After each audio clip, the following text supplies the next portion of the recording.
এই ফেরাউনের নাতি তো এখন বিশ্বব্যাপী ভাইরাল, কিন্তু এর আসল পরিচয় কি জানেন? না। উনি হচ্ছেন বাংলার জনপ্রিয় কন্টেন্ট ক্রিয়েটর সার্জিস হাসনাত মাহি। এই জায়গায় আমরা একটা পজ মারি, একটু বড় করে পজ। মাহি মূলত প্যারোডি ভিডিওটা গত সপ্তাহে আপলোড দিয়েছিল, যেটা আপলোড দেওয়ার 5 থেকে 6 ঘন্টার মধ্যে 2 থেকে 2.5 মিলিয়ন ভিউজ হয়ে ভাইরাল হয়ে গেছিল। মূলত ভিডিওটি আপলোড দেওয়ার কয়েক ঘন্টার মধ্যে মাহি বুঝতে পারে যে এই ভিডিওটি কিছু সংখ্যক মানুষের ধর্মীয় অনুভূতিতে আঘাত হেনেছে, এবং এটা বোঝার সাথে সাথে কিন্তু ও ট্রেন্ডিং এ থাকা ভিডিওটা ডিলিট করে দেয়। এখন অনেকে চিন্তা করতে পারেন যে হঠাৎ করে এই বিষয়ে কথা বলছি কেন, কারণ মাহি তার ওই কন্টেন্টটা বানানোর সকল প্রকার দায়িত্ব দিয়েছিল আমাকে।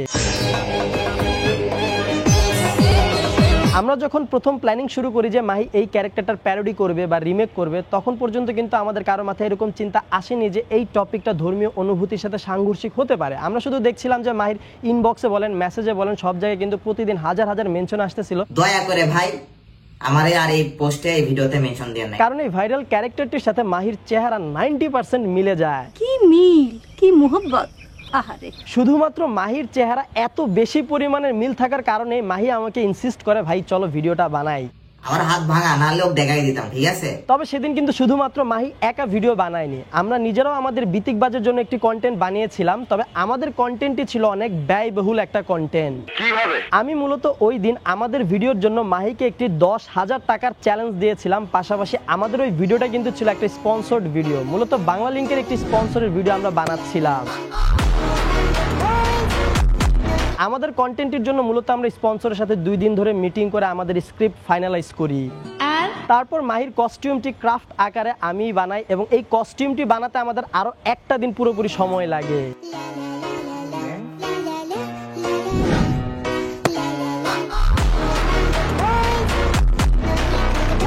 এই তো গেল 3 দিন। এরপর আমরা একদিন সারাদিন ধরে এই ভিডিওটা শুটিং করি, তারপর আরো একদিন ধরে এডিট। টোটাল 5 দিন আমাদের সম্পূর্ণ এই প্রজেক্টটি কমপ্লিট হয়েছিল। यही नहीं, अभी और सुनिए। টোটাল 5 দিন পরিশ্রমের পর আমাদের কন্টেন্টটি রেডি হয়ে যায় পাবলিশের জন্য। ওদিকে আমাদের sponsor Bangla link green signal দিয়ে দেয় যে তোমরা পাবলিশ করে ফেলো। ঠিক তখনই মাহি আমাকে ফোন দিয়ে বলে যে ভাই ভিডিওটা পাবলিশ করো না, কারণ কিছু সংখ্যক অডিয়েন্স অফেন্স ফিল করছে। Don't do it. তখন আমরা অনেক চিন্তা ভাবনা করলাম এবং যাচাই বাছাই করে দেখলাম কন্টেন্ট তো অনেক আসবে যাবে, কিন্তু তারপরে অডিয়েন্স যদি ট্রিগার্ড হয় তাহলে সেই কন্টেন্টটা পাবলিশ না করাই ভালো। কথাটা ঠিকই বলেছেন। তারপর আমরা আমাদের এই প্রমোশনের কন্টেন্টটি পুরোপুরি ক্যান্সেল করে দেই এবং ঠিক করে দেই যে এই কন্টেন্টটি আমরা আর পাবলিশ করছি না।